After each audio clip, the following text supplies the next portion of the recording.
It's time for the Academy's combat test with the most powerful students. Everyone stepped into the simulation arena where monsters are summoned to test everyone's strength. The class was split into groups with 2 warriors and 2 mages. The moment the counter hit 0, a skeleton warrior shows up. One of the mages breaks out of the back line and rushes to the front, blowing the monster apart with a single mana charge punch. The whole team froze. The veteran professor was speechless. The top warriors just stood there shocked, watching him smash monsters with his bare hands. When more skeletons showed up, the kid activated Mana Weapon. It's a rare physical damage skill, and he cleared every floor by himself. Everyone was blown away by this student's power. On level 2, a Drog shows up, a creature so terrifying it would make the professor sweat. But the kid just laughed. Minutes later, the arena is completely wrecked because he blew past level 10 without a single mistake and all by himself. He broke the time record. The whole class lost their minds trying to figure out where this guy came from. This is Jae-hyun. But before all that power, in another life, he was a nobody with a low rank who only existed as a human shield in dungeons for the mages. During a raid break, while he was checking his status, the system crashed and a strange voice told him to follow a green light. He was pretty startled, but since he's a loser with no mom and abandoned by his dad, he had nothing to lose. So he followed the light. As he followed it, he tried to access the system, but it was still down.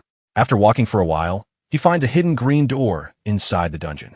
Jae-hyun gets hyped and walks straight into what looks like Mount Olympus. Right in the center, there's a glowing item, the Lost Eye of Odin, the only mythic item in the world. Its main skill is absolute calculation. It analyzes any magic and completely breaks it apart. On top of that, it unlocks runes and with a blank card, lets you copy your enemy's powers. This is where you realize why this guy is a nobody. His first idea is to sell the item. He was going to sell godlike power just so someone could rob him later. But the item has a catch. Once you equip it, it never comes off. The genius keeps the item and heads back to the group. His partner Myung-ho was worried about him disappearing, but the MC came back smiling and promised to buy him a drink. His friend had no idea what was going on because he had always been flat broke. While the team was moving, the dungeon ceiling collapses and toxic gas spreads everywhere. The Meteor Guild crew starts coughing up blood on the spot. In the middle of the chaos, an invisible enemy stabs Myung-ho with a sword. Before blacking out, his friend tells Jae-hyun to run, and he bolts without thinking twice. The MC clearly skipped cardio and had to stop to catch his breath. In that moment of weakness, the enemy appears from behind and swings a chain blade, slicing through his arm. The most shocking part was finding out the killer is his own raider agent, Young-woo-min. The guy smiles and confesses he works as a hitman. He was paid to wipe out the guild, and the next target is him. The fight starts, and Jae-hyun knows it's going to go badly because Young is a rank A mage. While getting beat up, he tries to connect the dots to figure out who paid for this. While running, a memory hit him of his father, calling him useless. When he asks if his father was behind it, the mage laughs and says he's pretty smart for a rank D. That stung, but it got even worse when he found out his own father paid the hitman to kill his mother 5 years ago. What did you say? The hitman went for the final blow, but Jae-hyun dodged on instinct and equipped the Eye of Odin. Young was shaken by the insane energy coming off him. The villain tried to catch him off guard, but with a cool head, the protagonist destroyed his chain at the last second. Fry's froze because his magic stopped working. The MC comboed both skills, broke the guy's spell, and stole the ability for himself. With no way to attack, the villain tried throwing up a shield, but the protagonist used the skill again and shattered his defense. Fueled by rage, he finally avenged his mother. After taking down the hitman, Jae-hyun was so badly wounded that he collapsed on the ground with nothing left. Right when he got the mythic item and became OP, he dies.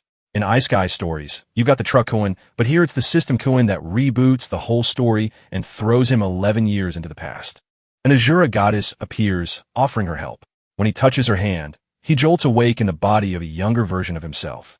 He looks around and sees a photo of his mother, and in that same second, he leaves the room, goes to her, and hugs her tight. Later, alone in his room, a sharp pain in his chest snaps him back. The system confirms the date, November 15th, 2020. He's really gone back, and his body's been healed by 20%. Breathing hard, he wonders if this is still a dream, but one look around tells him he's really back in his old home. Another notification appears with a quest called A Break is the mother of success. His job is simple. Rest until he's fully recovered, and he'll get a blank card as the reward. He lets out a long breath, trying to steady himself. Then he thinks about dying in that battle and somehow being sent 11 years into the past by this new system, back to his 3rd year of middle school. He checks the calendar, and realizes he hasn't enrolled in Mill's Academy yet. He also finds a note he wrote to himself telling him to choose martial arts, but he grabs a pen and crosses it out. He won't waste this second chance on martial arts. This time, he's becoming a mage. Later, he eats dinner with his mother, struggling not to cry. She notices how strange he's been acting lately. Earlier, he hugged her the second she got home and broke down crying. Now she gently asks if something's wrong. Forcing a smile, he says it was only a bad dream, but the memories of losing her are much worse than a nightmare.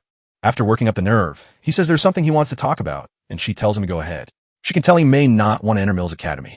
She knows how dangerous and competitive that path is and says it's okay if he wants a normal school instead. She won't force him, but instead, he says he wants to change his major and join a magic class. His mother laughs softly and agrees right away, though she's surprised by the sudden switch from martial arts. Even so, she trusts him and pats his cheek, telling him to choose what makes him happy, whether it's martial arts or magic. She says not to worry about money. She'll support him no matter what. Touched by that, he starts crying again, and through it all, thoughts of his father, Min Sung-ho, an A-rank raider, come rushing back along with his need to grow stronger and get revenge. So Jae-hyun begins serious training with basic exercises. He also gets a blank card for clearing his first quest. His body starts getting stronger and more fit. Jae-hyun still doesn't fully understand the Norner system, but as long as it works, he isn't complaining. With knowledge from his past life, he can grab dungeon items before anyone else, and his old experience as a guide will help. Still, his real skills are limited to martial arts, absolute calculation, and blitz chain copy from Youngwoo Min.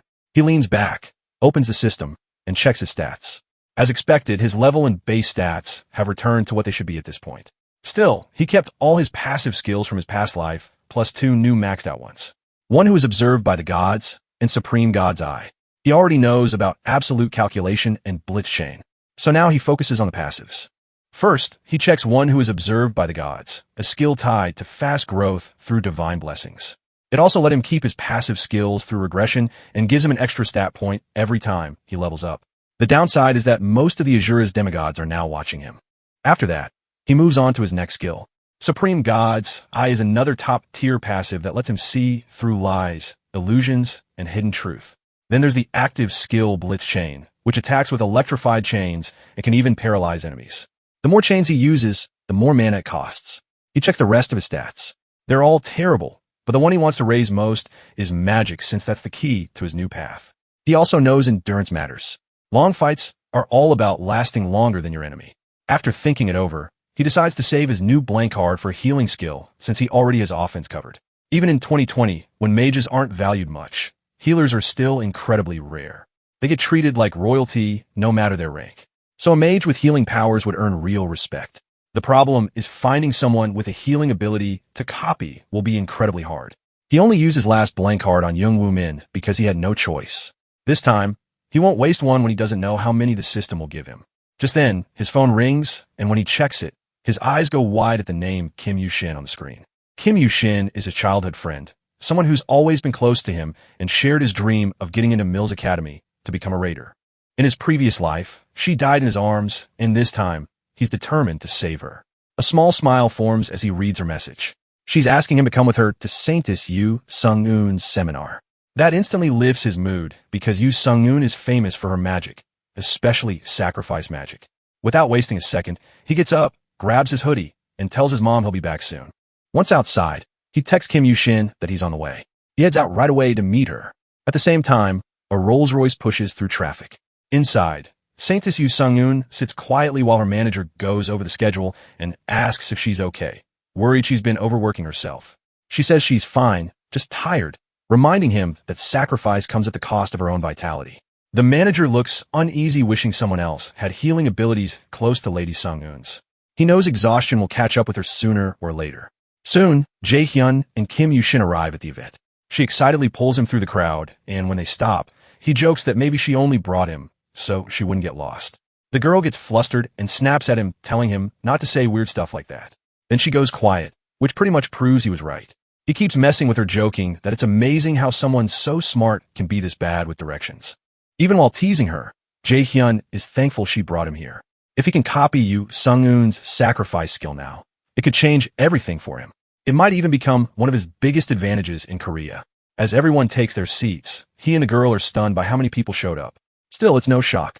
She's the guild master of Lotus, a top healer famous in Korea and overseas. Even in a time when raiders aren't treated like disposable shields, she always puts other people first. Soon, she walks onto the stage and the crowd erupts. Jaehyun watches closely, waiting for the right chance to copy her skill. As he waits, he remembers that in 2 months, she'll become seriously ill during an Itaewon dungeon raid because of her own healing skill, Sacrifice. If he copies it, he might be the only one who can save her. Meanwhile, Kim Yoo-shin gets way too excited, and Jaehyun finds it a little irritating. On stage, the saintess talks about how the world has fallen into chaos because of Yggdrasil and the monsters taking human lives. Even so, she tells the crowd not to give up and to trust in the awakened who can still help save humanity. She urges them to become raiders, too. Where speech ends, the audience is thrilled. Jaehyun admits her words make sense. Fighting monsters on the front lines is terrifying, so of course people hesitate to become raiders. He knows that better than anyone, since he once planned to sell Odin's just to avoid raiding and make money another way. As they leave, the girl keeps going on and on about the saintess, and Jaehyun keeps teasing her until she's completely fed up. Then he mentions that he already called her mom to come get her because her sense of direction is hopeless. She tells him to just ride with them, but he says he has something else to do. Before leaving, he casually says he's changing his path and will focus fully on magic, so he may need her help later. Then he walks off without explaining, leaving her hurt and confused. Jaehyun starts searching around and finally finds the saintess's car. A grin spreads across his face as he walks over, but the manager spots him first and says they're not meeting fans right now. Jaehyun answers boldly that he came to see director Yeo Un-seo-yeon. The manager lets out an annoyed sigh, tells him to leave, and says he should respect her privacy because even she would hate this kind of interruption. Jaehyun firmly says he's not here as a fan. To prove it, he reveals that Lady Song Yo Shur-eun has an incurable illness and claims he's the only one who can heal it. That instantly shocks the director and makes him furious. He grabs Jaehyun by the collar and demands to know where he heard that. Jaehyun stays calm, tells him not to make a scene, and points out the people watching. Just then, the lady rolls down her window and speaks to him herself, asking if he can truly back up what he said. He answers without hesitation. Yes, he can cure her. She's still wary, but decides to give him a chance. If he's lying, it'll be obvious soon enough. Still, his confidence only makes him seem more suspicious. She tells her manager to make time and bring the boys somewhere private to talk.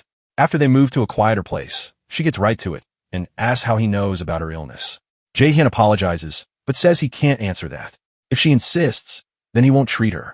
She laughs at how bold he is, then asks the next question. How exactly does he plan to heal her? Jaehyun answers honestly. He plans to copy her sacrifice skill. That shocks her, and the manager loses patience. He shouts, asking if Jaehyun even understands what unique skill is and how he thinks he can copy something that belongs to her alone. Unique skills are basically S-rank abilities, the highest tier, gained only through bloodline inheritance or personal awakening. Unlike normal skills, their formulas can't be broken down or copied. That's why they stay exclusive to one person or family. Jaehyun calmly says he already knows all that. Otherwise, he never would have come. The lady quickly tells her manager to settle down and says they'll at least hear him out. Then she asks if really do this, and he confidently says yes. Her problem is the penalty from sacrifice. To heal herself, she'd need a skill of equal or higher rank, and because sacrifice demands an offering to the gods, she can't use it on her own body. In the end, she agrees to let him try. As her magic starts to shine, Jaehyun can barely hide his excitement and copies the skill right away. A system window asks whether he wants to store sacrifice in the blank card, and he immediately accepts. After the copy is complete, he activates sacrifice and forms its power in his palm, leaving both of them stunned. Before healing her, Jaehyun decides to handle the deal first, but the skill itself is huge. It sends out a healing wave that restores multiple allies and removes debuffs. Against undead, it turns into an attack called Judgment of Light. And best of all, because he copied it with a blank card, it comes with none of the original penalties. Then she asks what he wants from Lotus. On the surface, she sounds calm, but inside, she thinks handling a middle schooler should be easy, especially as Lotus's leader. Jaehyun doesn't waste his time. He wants sponsorship. She gives a small laugh and asks if he means support to help him grow into a raider. He says yes right away. It's his dream, and to get stronger, he needs resources, connections, and backing. Moved by both his resolve and ability, she agrees to sponsor him, but with one condition. Jaehyun is impressed. Even now, she refuses to give up ground in the negotiation. She explains that her illness is her own issue, not Lotus's. What he's asking for means support from the whole guild, and the guild has no reason to help him for free. Jae-hyun tells her to name her terms. If they sound fair, he'll decide whether to agree. His mind runs through all kinds of possibilities, but her answer is simple. She wants him to join Lotus. He immediately asks if she's serious about recruiting him, and she starts listing her reasons. First, he uncovered secret information about the Lotus leader's illness, something only a handful of people knew, so his information skills are clearly exceptional. Second, he perfectly copied her sacrifice skill, something she has never seen before, and she wants to know if anyone else in the world can do that. Jae-hyun feels awkward hearing that, since he can't exactly admit he knows about her illness because he regressed, or that his system lets him copy skills. Then she leans in close and gives the third reason for wanting him in the guild. Even as a middle schooler, he didn't flinch in front of the Lotus leader, and she likes that courage. In his past life, Lotus fell apart soon after her death. Since she's still alive now, he figures joining them could help him grow fast. Still, he wonders how a contract would even work since he's underage, and signing minors is illegal. Smiling, she reminds him about priority negotiation rights. Jae-hyun does know what that is. It's a guild privilege that lets them support a raider trainee before they become an adult. Then, once that trainee comes of age, the guild gets the first chance to sign them before anyone else. Jae-hyun never imagined he'd benefit from something like this, especially after even the worst guilds rejected him in the past. Clearly, she's taken a liking to him. Jae-hyun straightens up and says he'll heal her now. Her offer is already tempting, but he decides to finish the treatment before giving his final answer. As he stands over her, the manager still looks uneasy. He no longer doubts Jae-hyun's power, but he's worried the boy might use something dangerous or cursed, especially since even the best doctors couldn't cure her. A moment later, she feels the magic take effect and notices the change inside her body. The manager is left speechless. He quickly bows to Jae-hyun and sincerely apologizes for doubting him. Jae-hyun brushes it off, saying it was normal to doubt a kid's words, but the manager keeps apologizing for how rude he was before. Jae-hyun tells the lady it's done, and she can move freely now. The moment she stands, she heads to the window and releases her magic. Tears fill her eyes when she realizes all her symptoms are gone. She thanks him for the miracle and asks if healing her will cost him anything, but his copied version has no penalty. Jae-hyun just smiles and says she can repay him when the time comes, and she gladly agrees. Then she hands him her card and tells him to think over her offer. She promises she'll do everything she can to make it worth his while. Jae-hyun then says there's one more thing he wants. He had one request. The next day, the manager takes him to a low-level Lotus Guild dungeon. He's here to train and raise his skills so he can stand out at Mills Academy. The guild prepares everything he needs, even lending him extra gear normally used by members. Still, the manager warns that going in alone is dangerous and asks why he wants to solo it. Jae-hyun only says he wants to grind. Just in case, the manager gives him a warp stone. If it breaks, it'll send him right back outside the gate. It's a small thank you for helping the director, and Jae-hyun gladly takes it. Then he heads inside. The moment he enters, he can tell it's only an E-rank dungeon, nothing serious. Even so, the manager tells him to get out fast if anything feels wrong. Jae-hyun nods, but deeper in, hands suddenly clamp over his mouth, and the system says he's entered Helheim's Field of the Dead. The story then cuts to director Yoo Soo-hyun's office. She's thinking about Jae-hyun, worried because even an E-rank gate is hard for a rookie to clear alone. Still, she knows this kid isn't ordinary. He picked that gate for a reason, so she decides to wait and see. Then someone knocks, and after getting permission, a woman steps in. The director asks for the update she requested, and the woman hands over Jae-hyun's file. As she reads, she's stunned to see he wants to become a martial artist despite his huge talent for magic. The room goes quiet. Even the employee who brought the report can't explain it. All she can say is the records are correct unless there's some machine error. His magic aptitude is listed at 97. Not long after, the director calls Manager Appa and tells him to contact her the second Jae-hyun leaves the dungeon. She wants to see his ability herself. Meanwhile, Jae-hyun drops into the strange place called the Field of the Dead and slams hard into the ground. Looking around, he realizes it's a graveyard and struggles back to his feet, coughing hard. Before he can figure anything out, an undead archer appears and fires at him. He reacts too late and gets cut across the face. Another monster shows up to finish him off. Annoyed, Jae-hyun wonders if the attack has paralysis poison and quickly heals himself with sacrifice. Then more zombies appear, and black souls gather above him from every side. They rush him and fire non-stop, but this time Jae-hyun catches an arrow and crushes it in his hand, fed up with their attacks. Elsewhere, Kim Yoo-young stares at the autograph she got from the director, still irritated that Ji-hyun left her alone, even though he knows she gets lost easily. His recent behavior keeps bothering her. He used to hate attention, but now he's suddenly willing to go around with her. He also never used to ditch her, yet this time he left her by herself, and now he's switching to magic class, even though he always wanted martial arts. She can't understand it, because he's normally careful and never acts without a reason. So she starts texting him again, scolding him for leaving her alone that day. Back in the dungeon, Jae-hyun goes pale when ghosts appear right in front of him. Worse, they're much more organized than normal monsters. He decides to use a staff made by a Lotus Guild blacksmith. This dungeon, Helheimer, is the land of the dead ruled by Hel, Loki's daughter. It's tied to the worlds of Norse myth, lands of ice, fire, giants, elves, dark elves, and the Vanir gods. Helheimer is one of the darkest and coldest places among them, a brutal spot for beginners. Even so, Jae-hyun is excited to test himself. He uses goddess Nora's sacrifice skill. When cast on dead monsters, it turns into the wide area attack Judgment of Light. A monster lunges at him, but Jae-hyun smacks it away with the staff, sending it flying. Then he loads up Blitz Fire and blows it apart. That kill gives him 70 XP for defeating the Death Wraith, and he keeps chaining attacks. With each monster he drops, his grin grows as the XP keeps coming. Next, he jumps at another undead archer and cracks in the head. The hit lands, but his staff snaps in half, though the monster still goes down. Seeing the broken weapon, he turns pale. He realizes he was fighting like a brawler, not a mage, and just ruined his weapon. So, he stops messing around and uses sacrifice again. Holy Judgment of Light drops onto the monsters and burns them to ash. After collecting the XP, he finally takes a breath. He heals himself to recover mana, and feels lucky to still be alive. The fight taught him not to overrate himself. Judgment saved him this time, but next time might be different. For now, he decides to leave, only to realize he has no idea how to get out. So, he reaches for the warp stone. Before he can use it, a terrifying wave of mana rises behind him. He turns but sees nothing. Then something rushes in, and suddenly his throat is being crushed. He lifts his broken staff and stabs it into his own thigh. He hurts himself on purpose just to avoid screaming and attracting more enemies.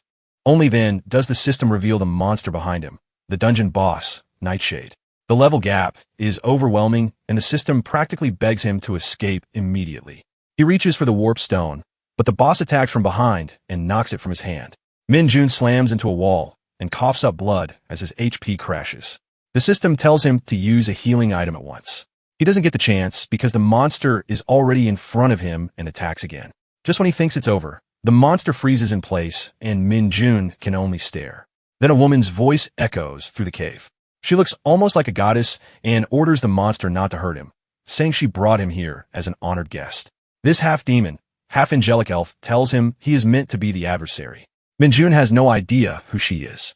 She says she expected him to crush this monster with ease, but now sees he's only a kid with average mana and ability.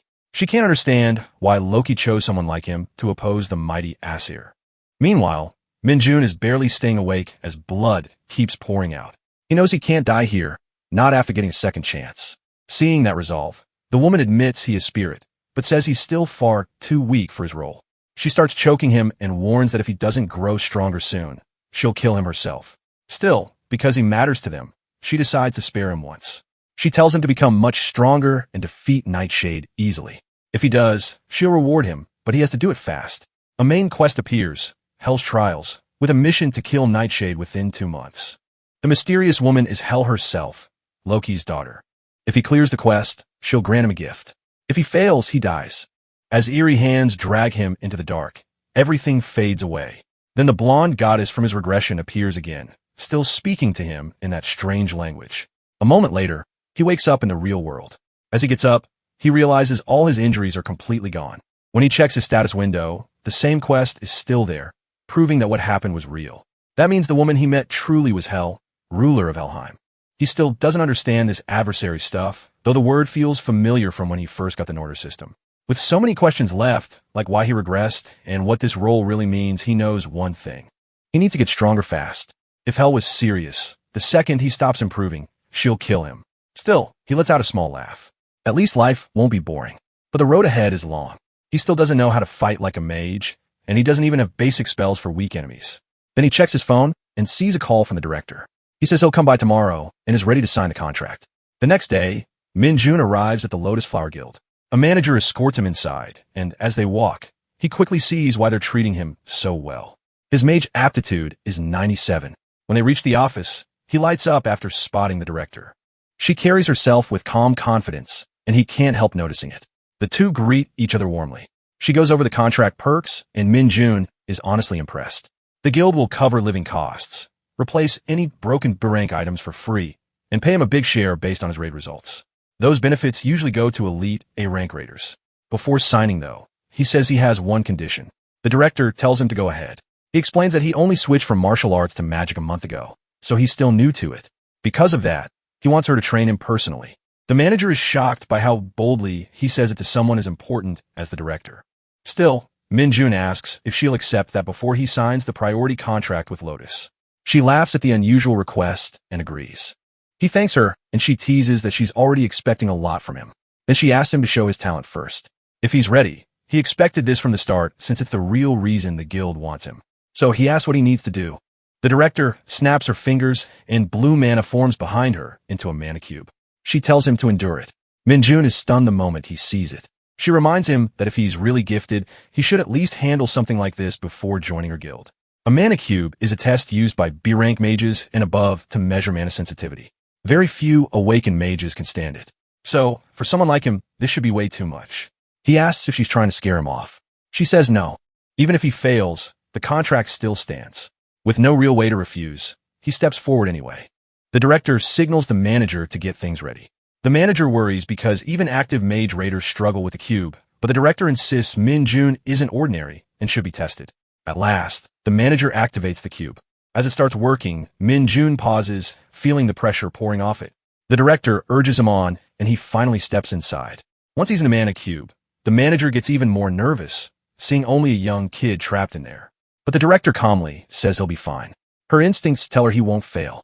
Inside, Min-jun feels like he's floating in a huge sea of mana. To his surprise, he can breathe just fine, which eases his fears since too much dense mana can make someone sick or even kill them. He remembers the only way out is to find the single door linked to the outside world among countless whirlpools. So, he focuses and starts searching for an escape. Then he feels something strange. A small crystal hidden away, pulsing with enormous magic like the whole mana sea, is packed inside it. Outside, the manager keeps panicking while the director only smiles. The manager nervously asks how long this test usually takes. The director says the fastest clear ever was 40 minutes. Hearing that, the manager mutters that Min-jun will either die or break the world record. The director says she expects the second one. Then both of them freeze when they see the crystal inside the cube starting to crack. The manager checks the time in shock. Only 10 minutes have passed. While they try to figure out what's happening, Min-jun senses the crystal's huge power and grins. He decides breaking it might be the way out, swims toward the stone, grabs it tight in his hand, and crushes it in one move. Cracks spread all around him, and a system message says he gained the passive skill crystal of mana operation. A moment later, the mana cube collapses, leaving both women stunned and terrified. Even S-rank players usually need about an hour for this test, but Min-jun cleared it in just 26 minutes, beating the old record of 36 minutes set by the EU genius mage Camilla. The manager rushes over, grabs his hand, and praises him excitedly. The director joins in, too, but she really wants to know how he ended the cube so fast. He tells her he found a crystal inside and broke it. That shocks her because the crystal holds all the mana in the cube, and almost no one can even find it, let alone destroy it. If he shattered it, his mana capacity may be greater than the cube itself. She bursts with excitement and promises to help him become the greatest mage in the world. The story then cuts back to Kim Yoo-jun, who's upset because Min-jun is still late. His mother agrees, adding that he isn't answering his phone either. Then a flashy Rolls-Royce pulls up and catches both their eyes. They're stunned when Min-jun steps out of it. Neither of them can believe he showed up in a car like that. He spots them right away and waves with a smile. His mother worries he got mixed up in something shady, while Kim Yoo-jun is mad that he looks so relaxed. Once they're inside, she immediately demands answers, starting with why he switched to the magic class. He casually says martial arts wasn't working for him anymore, and he's already finished the paperwork to change tracks. She keeps pressing him for a real reason, but he turns the question around and asks why she's here. Then he asks if her parents are at work. She nods and says that's why she's staying over with his mom's permission. Her parents work at a monster processing plant that ships materials overseas. So, When they're gone, she often stays here since Min Jun's mother is close with them. After that, he asks Kim Yoo-jun to teach him magic theory now that he's in a magic class. She immediately asks what she'll get out of it. With a sigh, he asks what she wants. She says she hasn't decided yet, but after thinking it over, she says he has to grant her one wish. He agrees, but only if she uses that wish within a year. She accepts, though she's clearly annoyed, while he figures she'll probably forget all about it before the year is up. When he jokingly asks what kind of wish she might pick, she snaps and tells him to shut up. That only makes her even madder as she clutches the pillow in frustration. As their teasing keeps going, his mother calls them to dinner, but they ignore her and keep roughhousing with pillows. Seeing how they act around each other, it wouldn't be shocking if her wish turned out to be something like telling him to marry her. Elsewhere, ravens swarm through a forest while a man in black cuts down monsters with ease using his sword. This is Min Jun's father, Min Shong. Oh wait, an armored man praises him for clearing the dungeon so easily. He then asks Min Shong to join his guild, but Min Jun's father refuses and says he'd rather stay solo. The armored man keeps begging, promising status and respect from the Scarlet Guild, but the man in black only mocks his stubbornness. Then Min Shong suddenly summons strange chains and starts talking about how greedy humans are. A moment later, he disappears, leaving the armored man confused. After that eerie meeting, the story returns to the director as she begins Min Jun's first lesson in magic. The director starts his first class without wasting time. She goes straight into sparring and tells him to attack her. He hesitates, but since he can't refuse, he exhales slowly and raises his guard, making sure not to leave an opening. Using what he knows from martial arts, he throws a punch at her, expecting her to react. She just smiles, and the force of the hit kicks up a huge cloud of dust. When it clears, Min Jun sees that she caught his punch with no effort at all. That alone is enough to terrify him. She smiles like it's nothing, and he quickly jumps back to make space. He had looked down on her because she's a healer, but now he's sure she has the power of an S-rank raider. After stopping his attack, she points out the flaws in his movement. His stance and habits are still those of a martial artist, and mages don't fight by rushing in like that. Then she asks if he knows the difference between martial arts and magic. He says martial arts is for close combat with weapons and direct attacks, while magic is used from farther away. She agrees and explains that mages weaken enemies at range, then martial artists finish them up close. To prove it, she tells him she'll attack next, so he can learn what mage combat really looks like. If he gets hurt, she can heal him. He's nervous, but he braces himself. Mana gathers at her fingertip, and she fires a sharp beam. He barely rolls out of the way before she tells him to strike back. He activates his blitz chain and fires lightning arrows straight at her, setting off a huge explosion on impact. She comes out of the blast completely fine. Surprised by his A-rank skill, she warns him that power means nothing if it misses. Then she fires an arrow back at him. It's aimed straight for his face, and he panics. He fails to dodge and gets hit head-on.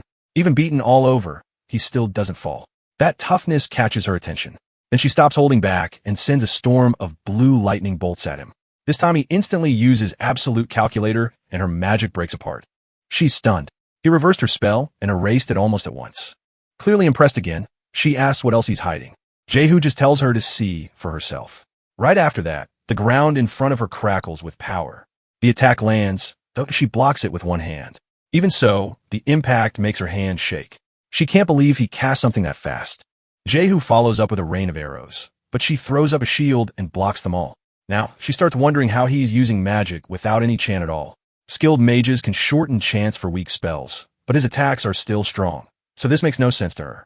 Meanwhile, he's nearly out of mana and can barely keep going, so he blurts out that she's a total monster. With a smug grin, she walks over and calls him an interesting kid with a lot of promise, but also very inexperienced. Then she catches him off guard and drops him to the ground in an instant. He has no idea what she even did. She says it's all thanks to years of experience. Looking over his abilities, she praises both his close combat and how smoothly he casts magic. His reverse calculation trick impresses her, too, and she thinks he could build a fighting style no one else has. So she declares that from now on she'll train him herself and officially becomes his teacher. Apparently, he's the first person she's ever accepted as a student. Later, Jehu and Shin sit there quietly, deep in thought. His friend snaps him out of it with an annoyed look, and he clicks his tongue, saying he is listening. She's been eating ice cream the whole time, paid for by Jehu and as her lesson fee. When he asks if she isn't full yet, she says she could eat this all day and tells him to pay attention. As her lesson goes on, a system window pops up. His magic knowledge increases, and his magic efficiency rises by 5. He's getting sick of those notifications. Every time he learns something, they pop up again, like the system is forcing him to keep growing. Even Lady Kim thinks his progress is strange. He's learned in 2 days what would take most people 2 months, but he brushes it off, saying that's no different from how she can memorize forms after one look. That only annoys her more, and she demands he call her teacher. Part of her irritation comes from how fast he's improving, even though she spent far longer studying magic. At this rate, she thinks he might pass her before long. With a sigh, he finally calls her teacher and says of course he's learning fast. He has talent for magic. Still, the real reason he's pushing so hard is simple. He doesn't want to get crushed by hell. She then brings up how shocked she was when he once said he wanted to go into martial arts. Now she actually yells at him, asking why he ever thought about giving up magic when it suits him so well. While Young and Jae-hoo keep studying, he suddenly sees a man's face, a vision tied to an event from his past life. Young pulls him back by asking if he's also training for the practical exam on his own, and he says another teacher is helping with that part. Still, he keeps wondering what that vision was and whether he only imagined it. At the same time, he remembers Hell gave him just 2 months to defeat Nightshade, so he forces the thought away. This isn't the time to lose focus. Instead, he turns to something more useful, the pill he's developing, hoping it can help raiders around the world and help him break past his current limit, too. At the Lotus Guild Training Center, manager Park Sung-jae watches the raiders train and points out their mistakes. When he notices Guild Master Sinjayam Goryeon, he comments that the new trainees are pretty solid and their average rank has nearly improved from last year. But then he realizes she wasn't listening. Once she notices, Sinjayam Goryeon apologizes. He teases her, saying she must be thinking about Jae-hoo, and she admits he's right. Then the manager brings up how several raiders already tried to learn the technique she wants to teach Jae-hoo, and every one of them failed. Sinjayam reminds him that he saw Jae-hoo's unusual talent, too. If someone called him a veteran, it would be believable. He doesn't waste a single movement. She's convinced that if another S-rank magician appears in the future, it'll be Jae-hoo. Right now, she's still the country's only S-rank magician, but as a healer, her battle impact is limited. If Jae-hoo and Shin suddenly rises like a comet, the entire magic world will be shaken. Sometime later, Jae-hoo works on a mana enhancement pill. Just like the name says, it permanently raises the mana of the awakened person who takes it, making it something every magician would want. But the mixture fails again, and he angrily throws the spoon away. By now, he's already burned through 3 full sets of ingredients. If this keeps up, all his money is going to disappear. In November 2020, nobody knows how to make this pill yet. It won't be invented for another 5 years. Before coming back to the past, Jae-hoo saw the recipe released by a world-class alchemist. When that alchemist shared it, he said he hoped the pill would help raiders everywhere. Jae-hoo realizes brute force won't solve this, so he comes up with a better idea. Find Lee Jae-sang, the man who will invent the pill 5 years from now. Even if the pill still fails, making a connection with him would be worth it. Since Jae-sang is currently a first-year student at Mills Academy, Jae-hoo heads there to meet him. While he's gone, Yeung comes to visit, opens the door, and finds a pot that looks downright cursed along with a filthy sink. The place is such a disaster that she wonders if something terrible happened, and even thinks about calling the police. Holding a frying pan like a weapon, she carefully looks around the wrecked house. Back when Yggdrasil first appeared and monsters began pouring out, a few people rose to the top faster than anyone else. One of them was Lee Jae-shin, known as Quickblade. After the first awakened disappeared without a trace, Lee Jae-shin stepped up as Korea's first S-rank raider, and Lee Jae-sang, the person Jae-hoo is going to meet, is his youngest son. When Jae-hoo reaches the transport building, the attendant asks where he wants to go, and he requests a portal to Taegu. Taegu is currently abandoned because of the monster outbreak. It's a city overrun from every side, where stepping inside means risking your life right away. After getting close to Mills Academy in Taegu, he walks the rest of the way to the main gate. Once inside, he starts wondering where to find Jae-sang. Jae-sang is in the combat department, but he lacks talent and hates fighting, so there's almost no chance he'd be using the combat facilities. Because of that, Jae-hoo decides to check the classrooms first. As he moves ahead, he spots a crowd and goes over to see what's happening. When he pushes through, Jae-sang gets thrown back by an attack and crashes right into him. Jae-hoo helps him up, and though the kid apologizes for slamming into him, Jae-hoo ignores that. His eyes go straight to Jae-sang's opponent, who demands to know who he is and what business he has with Jae-sang, calling him a stutterer. Before Jae-hoo can answer, the bully puts a hand on his back and asks if he's the stutterer's brother, since they look nothing alike. Jae-hoo doesn't bother answering him. The bully says they're in the middle of something important and tells him to wait outside unless he wants trouble. Before he can finish, Jae-hoo smacks his hand away. Then he tells Jae-sang to head to the nurse's office and asks if he can walk. Jae-sang only stares at him. Confused, annoyed, the bully steps in, grabs Jae-hoo by the collar, calls him a bastard, and asks if he has a death wish. Jae-hoo notes this is the second time someone has grabbed his collar lately, and he really doesn't get why people keep doing that. He remembers Yu Young's lesson. First, picture the spell clearly, then calculate the formula and build it, and finally cast it. Remembering Seon Jaehyun's lesson, Jae-hoo imagines a beam of light shooting out like an arrow. Right away, the system says Holy Arrow has activated. With just a finger point, he fires the spell into the big guy's chest and sends him flying. Spit flies from the guy's mouth, too. He cries out in pain. Jae-sang stares in shock. This stranger cast magic without a chant. The other students are just as stunned. They can't believe he casts so easily or that one holy arrow snapped the arm of a future warrior. Some start saying maybe the big guy was weaker than he acted. That ticks him off.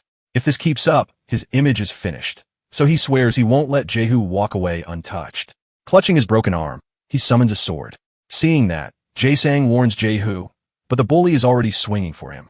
As the blade rushes toward Jae-hoo's face, he recalls Seon teaching him to spread mana evenly around his body to form a barrier that makes attacks bounce away.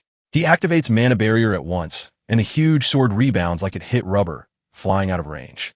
Fear flashes across the bully's face, but before he can react, Jae-hoo grabs him by the face and asks if he's finished.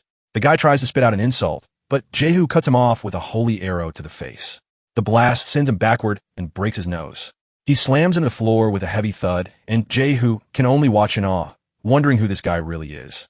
When Jae-hoo looks his way, Jae-sang squeals and flinches, but Jae-hoo just walks past him to the unconscious bully, still covered in smoke. Crouching beside him, Jae-hoo is a little surprised by how hard he hit him. Then he pulls out a potion. He hates wasting the one he bought on this guy, but there isn't much choice, so he pours it over the bully's injuries. The man's face heals right away, and the potion works even better than Jae-hoo expected. After that, he turns to the still shaken Jae-sang and says they should head to the nurse's office. On the way there, Jae-hoo stops once they're somewhere private. Jae-hoo Shin looks at him, confused, already guessing Jae-hoo came because he knows who he is. After gathering his nerve, he asks if his father sent him. Jae-hoo says no and asks why he'd even know his father. Jae-hoo Shin clearly doesn't believe that, then asks what he really wants. Jae-hoo says he needs a favor.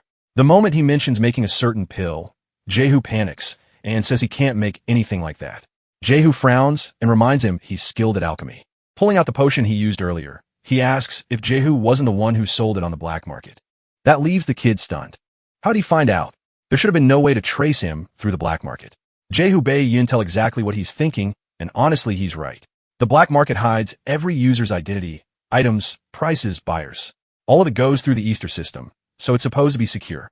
Still, the black market works fine with the Nornir system Zhao Bae-yun has, which let him buy the potion and made finding Zhao Bae-yun. Zhao Bae-yun tells him he's a terrible liar. He says he gets why he'd hide it, but there's no time.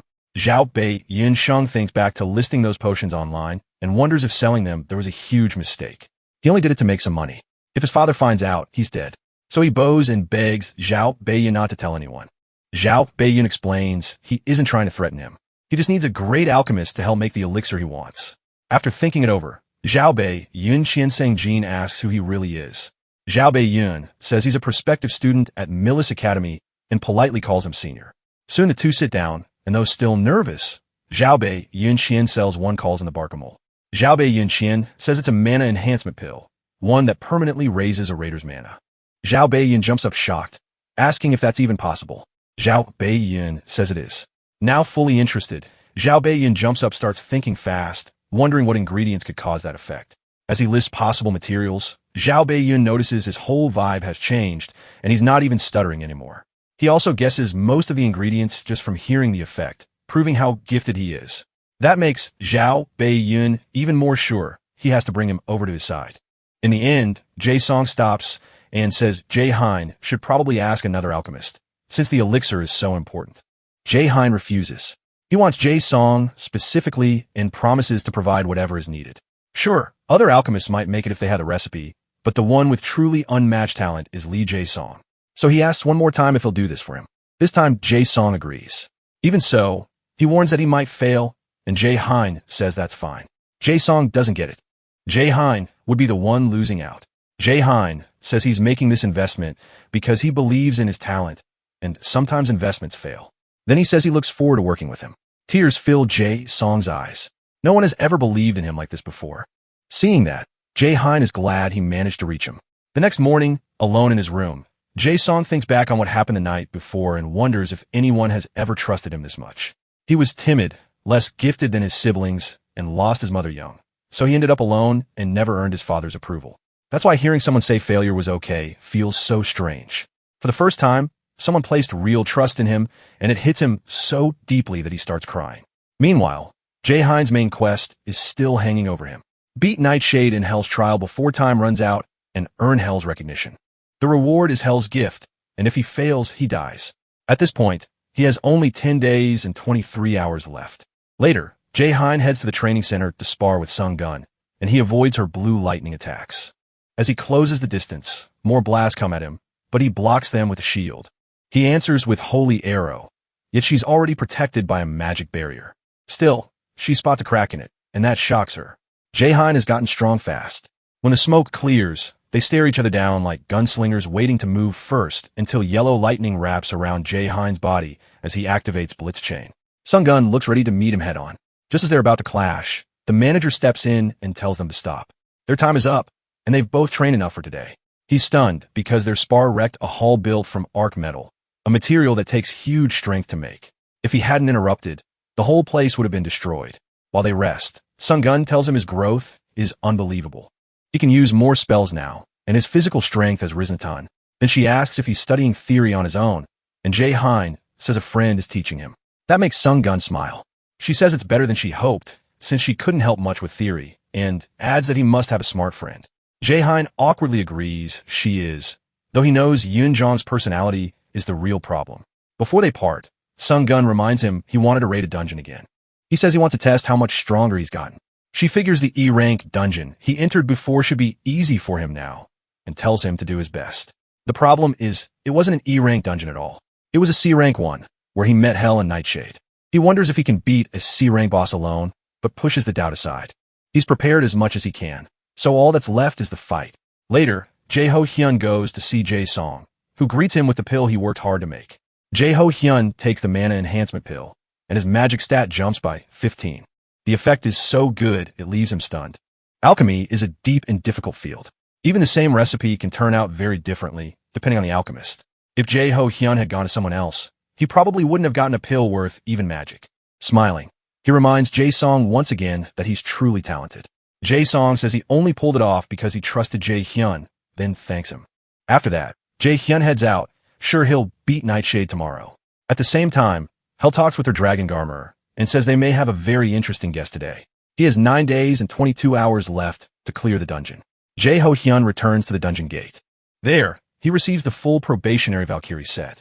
It comes with a passive skill called Mana Pondering. Not long after, he steps inside the dungeon. The portal system tells him he's being sent to Helheim, the land of the dead. That's because of the Nornir system he carries. He drops through the portal and lands in the land of the dead.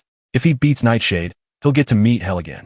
Then a voice behind him calls him an enemy and brings up Loki and Nornir. A monster follows that up by firing arrows at him. Jae-ho-hyun blocks them with a magic barrier. When he turns around, he sees more monsters crawling up from the ground. That reminds him of what Sung-gun said she wanted to teach him, the fighting style of a battle mage. Warriors call them swordsmen. It's a mix of magic and close combat. So far, though, no one has truly made it work. As Jae-ho-hyun spins around and fires holy arrows at the monsters behind him, he thinks about why it's weaker than a pure mage at range and worse than a warrior up close. While smashing one monster into the ground, he realizes the style is stuck in the middle, great at neither role. Still, Sung-gun seems sure it'll be different for him. Before long, he starts cutting the monsters down. Outside, manager Sung-jae is guarding the dungeon entrance when he senses someone nearby and remembers no one else was supposed to come. He instantly draws his sword as a red car speeds toward him. Once it stops, a woman steps out, calls him senior, and says finding him wasn't easy. Sung-jae realizes it's an old classmate, Yoon-jo. He puts his sword away and asks why she's here and what happened with the guild. She says she's working too and thought she might run into him while handling guild business. She even checked the Yoon-jo guild first, but he wasn't there. Sung-jae thinks that's nonsense, especially since Yoon-jo hasn't contacted him once since college. He says it's nice seeing her again, but no, she didn't come all the way out here just for that. As she steps closer, Yoon-jo asks if he's managing this dungeon, and he shuts it down, saying that's none of an outsider's business. She keeps going anyway, pointing out that dungeon management usually isn't his job, and asking if he got demoted. When he stays silent, she asks if the rumor about Guild Master Sung Gun being sick is true. That makes Sung Jae's expression turn dark. He says it's obviously just a rumor, then demands to know where she heard it. Yoon-ju says there are ears everywhere, and the Curator Guild has plenty of them. Sung Jae takes that to mean they have spies inside his guild, so he thanks her for the warning and says he'll handle it. Growing impatient, he asks if she's done, since he needs to get back and clean things up. Then she asks if he knows a kid named Min Jae-yoon. That immediately puts Sung Jae on alert. Yoon-ju says the boy has been visiting Yeonhwa Guild and meeting Guildmaster Yu Sung-gun a lot, so she wants to know why. Sung Jae, confused but guarded, tells her that's none of an outsider's business either. Yoon-ju lets out a sigh and turns to leave, saying she never expected him to tell her anything. He's always been this stiff. Still, she came all this way because she has to at least look like she's earning her pay at the guild. Then she gets back in her car and drives off. Inside the dungeon, Jae-yoon sits on a pile of monster corpses. Soon the boss Nightshade appears, and Jae-yoon greets it like an old rival. Nightshade burns with a creepy red glow. It lunges at him, and Jae-yoon jumps up while aiming holy arrows at it. In midair, he fires into its eyes and mouth, throwing it off for a moment before landing again. But the monster doesn't look hurt and lowers its hand from its face, revealing those fiery red eyes. And it blasts energy at him. Jae-yoon reads the attack paths, steps through the openings, and dodges cleanly. When he gets right in front of it, Nightshade unleashes another wave of destructive energy, and he still avoids it. Jae-yoon taunts it, asking if it's getting annoyed now that things aren't going its way. Then he activates Blitz Chain and sends the chains at Nightshade. The monster knocks the chain's anchor aside, but Jae-yoon redirects it and wraps the chain around its waist. Even with the monster thrashing hard, he can tell this still won't be enough to pin it down. So he rains down holy arrows and targets its eyes. That finally hurts. Blood starts pouring out, but Nightshade still refuses to fall. It keeps struggling until it snaps free from the lightning chains.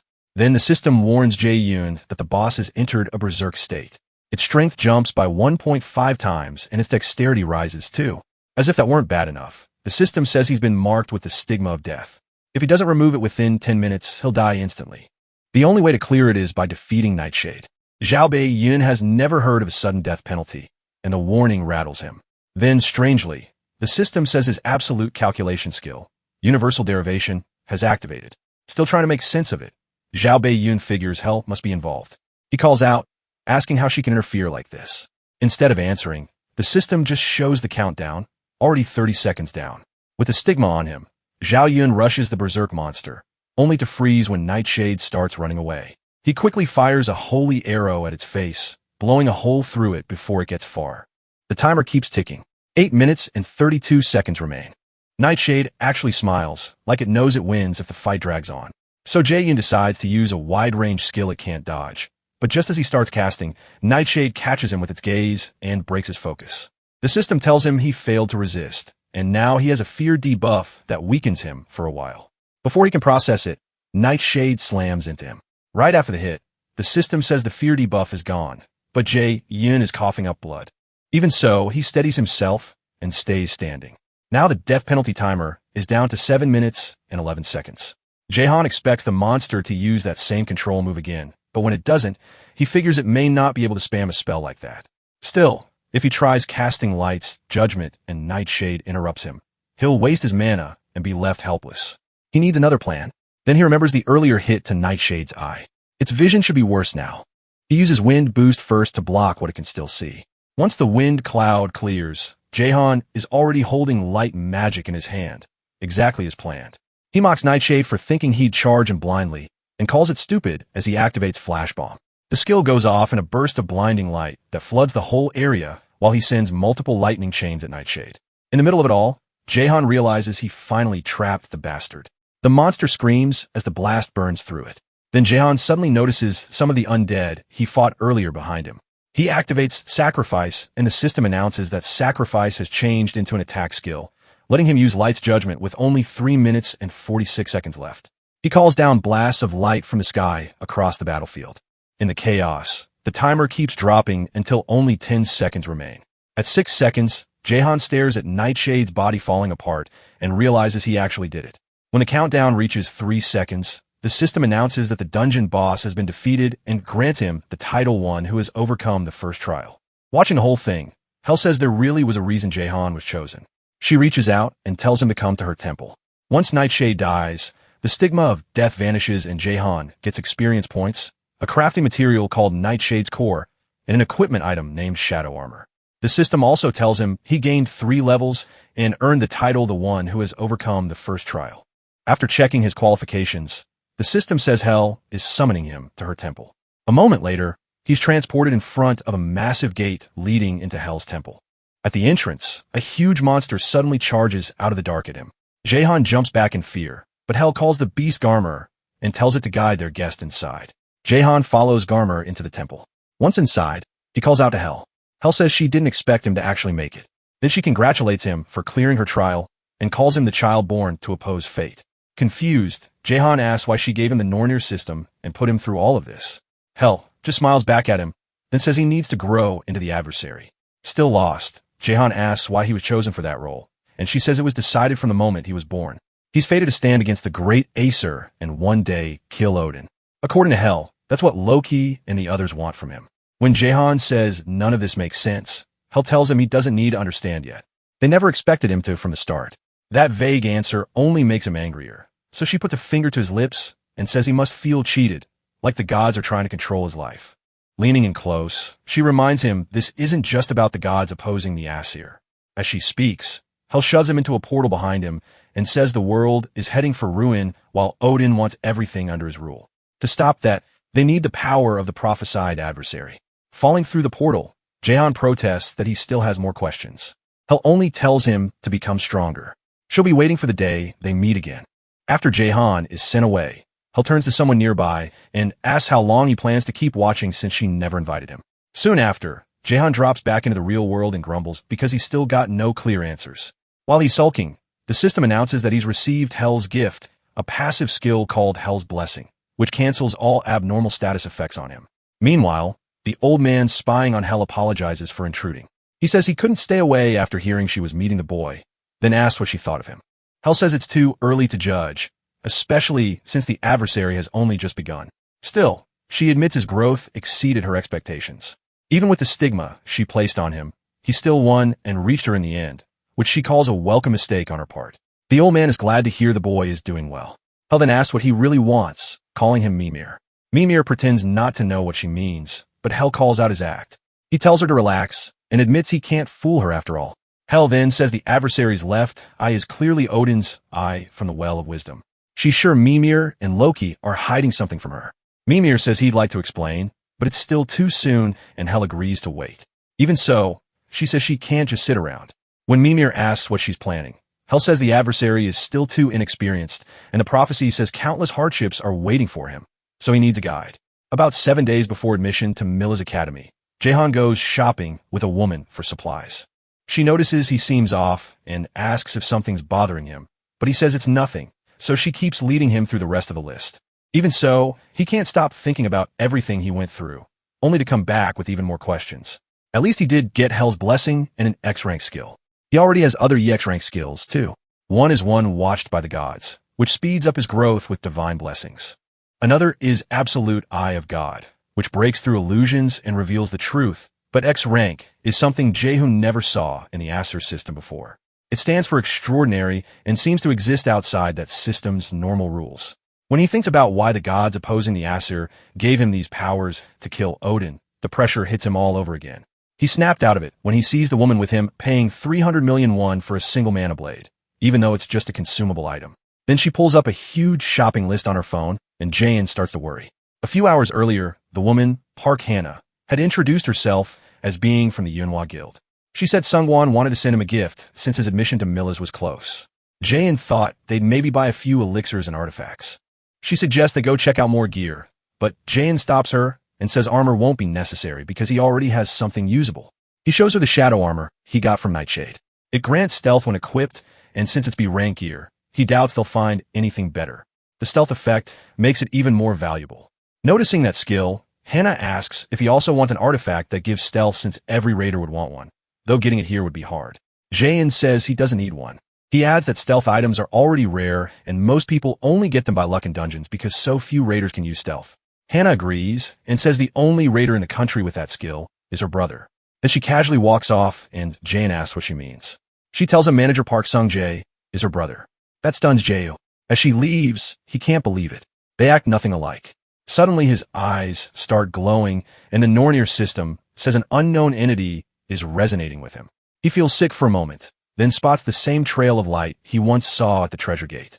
He rushes after it, and Hannah calls out, but he says he'll be right back.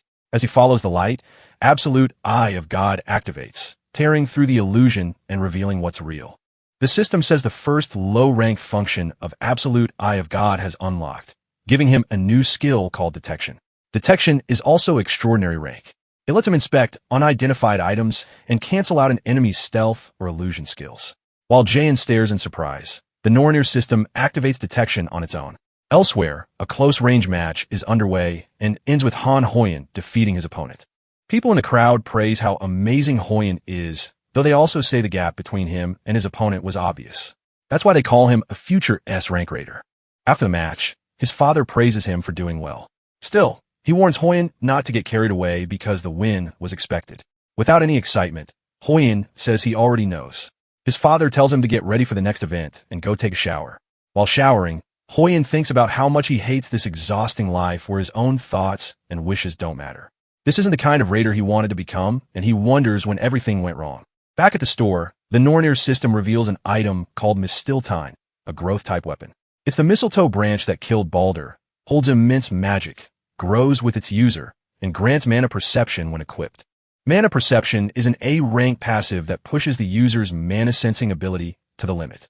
Jaein gets excited, but he also wonders if the Nornir system is playing another trick on him. As he keeps chasing the light, he passes by Hoyen. Nearby, Hoyen's father keeps picking out equipment for him.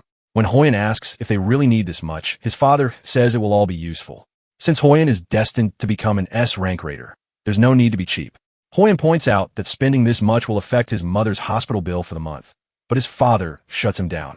He says that's his concern, and Hoyen should just focus on training. So like always, Hoyen gives in. While his father keeps shopping, the boy wonders what he's even doing here.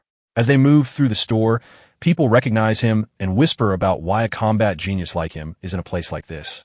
Hoyen ignores them, even as some try to take pictures. He wonders if this is really the raider life he dreamed of, or if he's just some animal trapped in a zoo. When he first awakened as a child, his mother smiled and patted his head.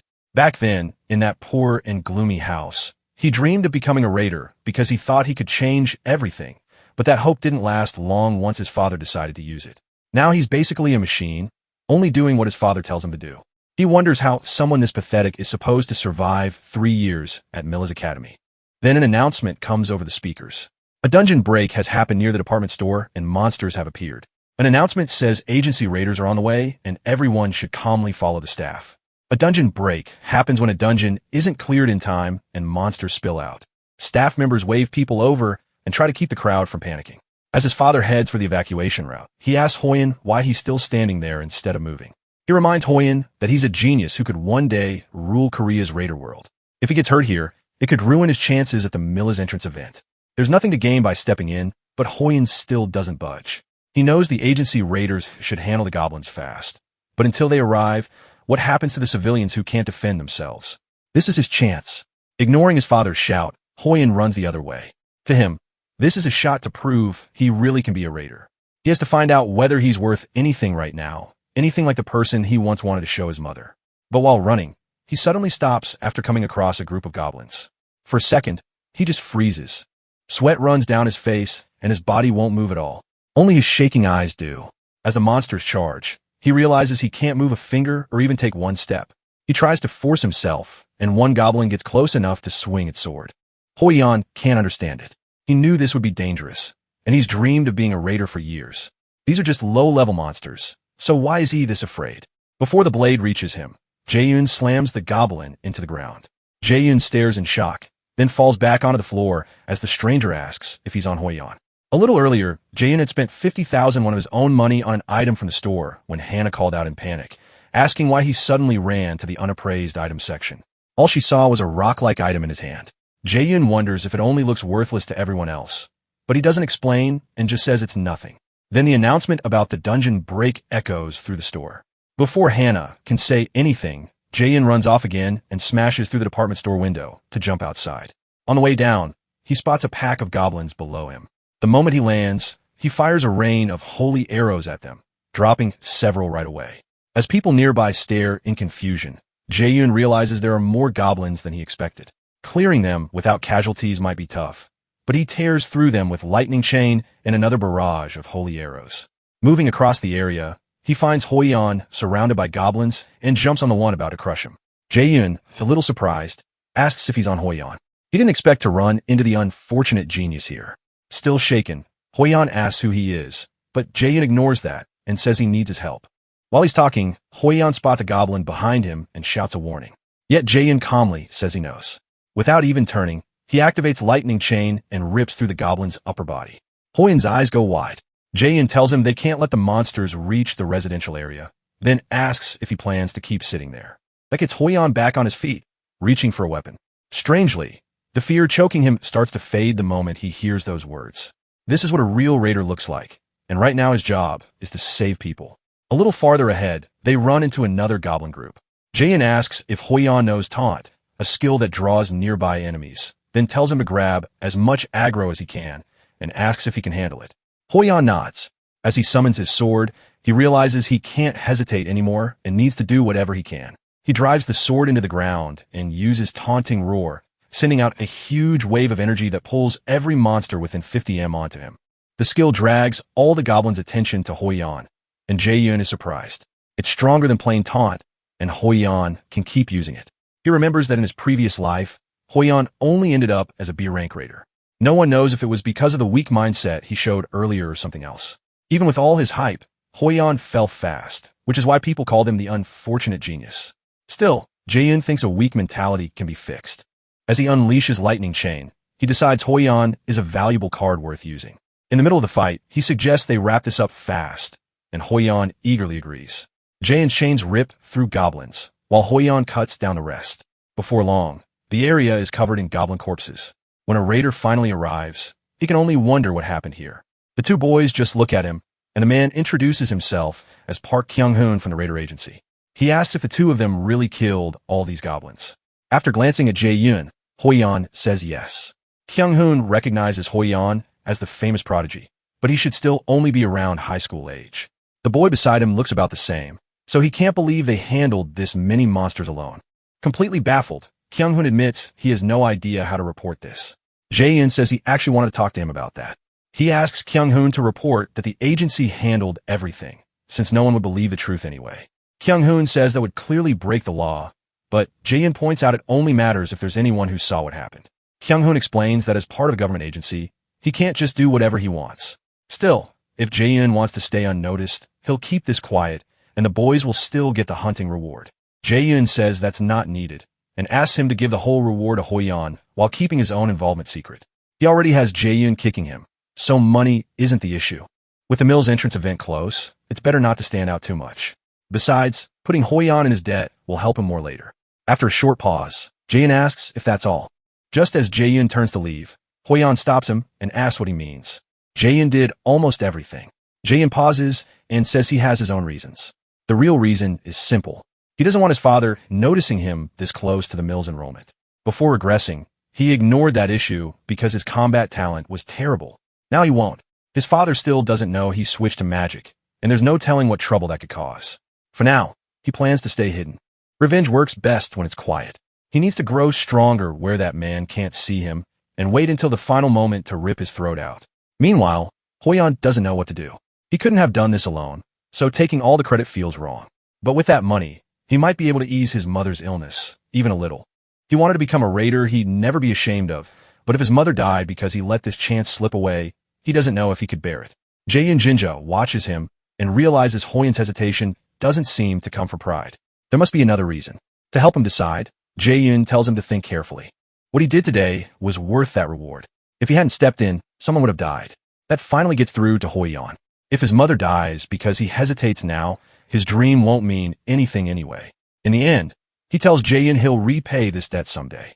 As Jae-in gets ready to leave, Hoi-an asks for his name and contact info. Noticing Hoi-an is speaking politely, Jae-yoon tells him he doesn't need to. They're the same age. Then he adds that they're both future cadets at Mills Academy, so they'll be seeing each other a lot.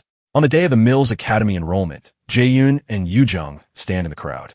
Nearby, some students notice Hoyeon and call him the genius warrior. To them, he looks like he's from a completely different world. Then they spot a beautiful girl behind him, and her name is Seo Aina. Jae-yoon notices she's already drawing attention, just like in his past life, when she always ranked among the most popular raiders. If he could get Seo Aina on his side, too, he'd gain another strong card. Still, she's different from the others, so there's no need to force anything yet, especially since he already knows other useful people. Then Yoo-jung cuts into his thoughts, saying it's gross to stare at Seo Aina like that just because she's pretty, and Jae-yoon asks what nonsense she's talking about. A man steps onto the stage and welcomes the new Mills Academy cadets. He introduces himself as Chairman Gu Jian. Jae In-sung recognizes him right away. In his past life, this bastard did something terrible to Kim Yu-shin. He turns to her and quietly tells her to stay sharp. Anything could happen at Mills. She looks confused by the warning, then says she'll do just fine. After enrolling, Kim Yu-shin became a genius magician who ranked in the top 3. Jae-in swears he won't let her die again. Chairman Gu Jian announces the entrance ceremony is starting, then adds that there's a special event. The freshmen and seniors will enter a demiplane and steal each other's name tags. The moment he declares the freshman hunt has begun, a magic circle appears under the cadets' feet, startling everyone. Kim Yu-shin jumps back in surprise, but Jae-in quickly grabs her hand so they don't get separated. Elsewhere, Manager Park Sung-jae remembers that today is Jae-in's entrance ceremony. Sung-jae says it already started. She wanted to wish him luck, but now he won't see her message. She asks if the freshman hunt lasts 3 days again, and Sung-jae confirms it'll take place in the demiplane for all 3. She hates that she can't contact Jae-yoon for that long, but Sung-jae says he expected that and sent a message for her. Excited, the guild master asks if Jae-yoon replied. At the same time, Jae-yoon and the others are transported into the demiplane. He checks on Kim Yu-shin, who still looks dazed, and asks if she's okay. Then he glances behind him and spots Seo Aina, a born genius with a magic aptitude of 92.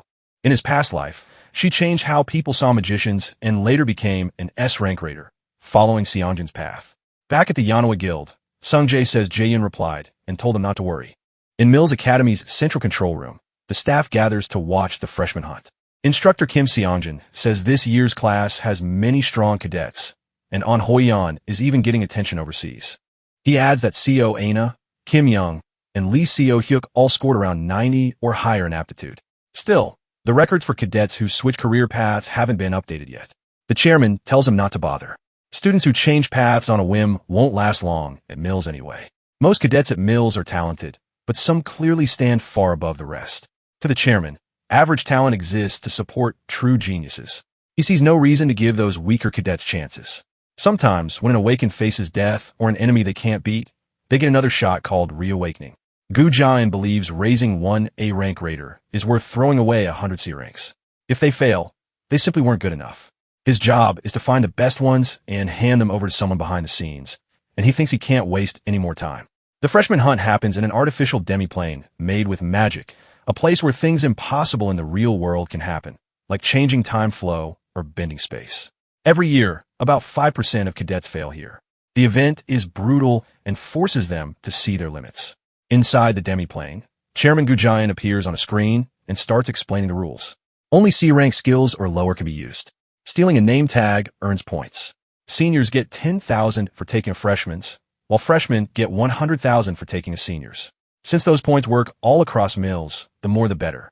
Jae-in realizes that means he can't use his A-rank skill, Lightning Chain, but the chairman never mentioned unique skills.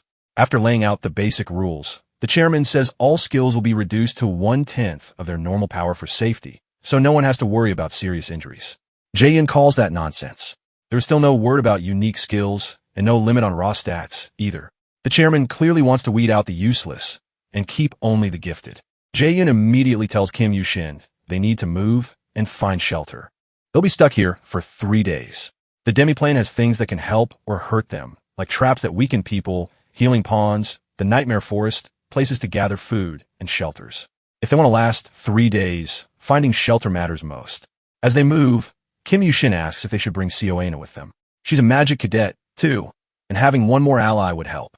Jae-yoon is annoyed that she makes perfect sense because teaming up with Seo Aina really would be useful. The problem is, he can't control that variable. Everything he knows about her came from the news, including a terrible day when she lost control in anger and put many lives at risk. He tells Kim Yu-shin they can't make that choice lightly. There's no guarantee Sioena won't betray them. On top of that, she's